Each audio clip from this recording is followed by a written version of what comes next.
আসসালামু আলাইকুম এভরিওয়ান। আমি আজকে আপনাদের সাথে মজাদার একটা দুধপুলি পিঠা রেসিপি শেয়ার করব। নারিকেল কোরানো আর খেজুরের গুড় নিয়েছি, আর পরিমাণ মতো চাউলের গুঁড়া নিয়েছি, আর পরিমাণ মতো লবণ দিয়ে দিলাম। লবণ দিয়ে তারপরে কুসুম গরম পানি দিয়ে ডোটা তৈরি করতে হবে। ভালোভাবে ডোটা তৈরি করতে হবে। এটা ছিল লাল চালের গুঁড়া।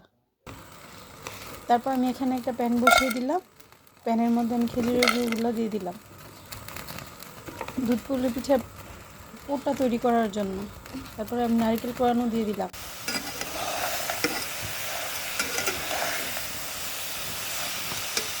তারপর ভালোভাবে জাল দিব। এরপর অল্প একটু পানি অ্যাড করে দেব। পিঠাটা খেতে খুবই মজা, আপনারা অবশ্যই বাসায় ট্রাই করবেন।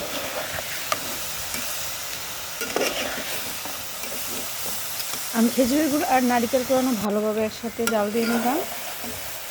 আমার পোটা প্রায় তৈরি হয়ে গেল।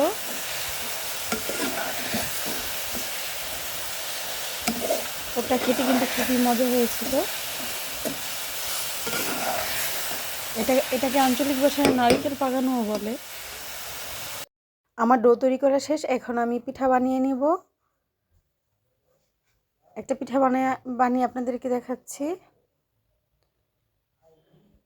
পোটা দিয়ে দিলাম, তারপর একটা পিঠার শেপ দিয়ে দিব।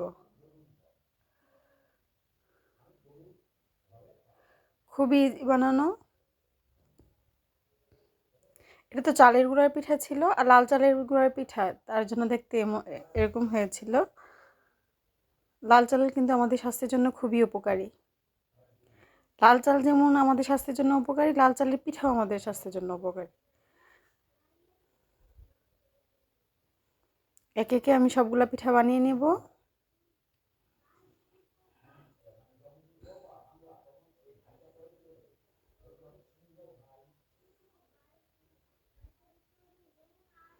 আমার সবগুলা পিঠা বানানো শেষ, আর বাকি ডোটা দিয়ে অন্য পিঠা বানাবো, মেরা পিঠা।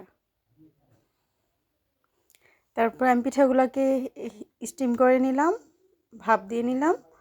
তারপর আমি ফ্রিজ থেকে 1 লিটার দুধ গরম করার জন্য বসিয়ে দিলাম। দুধ গরম হয়ে গেলে আমি একে একে সবগুলা পিঠা দুধের মধ্যে দিয়ে দিব। আমি আবারও বলছি, পিঠার কালার এমন হওয়ার কারণ হলো পিঠাগুলো লাল চালের পিঠা ছিল, কিন্তু খেতে কিন্তু খুবই মজা হয়েছিল। আপনারা বাসায় অবশ্যই ট্রাই করবেন, খাবারটা খুবই হেলদি। আমার একে একে সবগুলা পিঠা দেওয়া শেষ। তারপর আমি একটা বলক আসলে চুলা থেকে নামিয়ে ফেলব। এরপর যে এক্সট্রা নারকেল কোরানো ছিল, এগুলো আমি আবার দুধের মধ্যে দিয়ে দিলাম। খেতে আরও মজা হবে।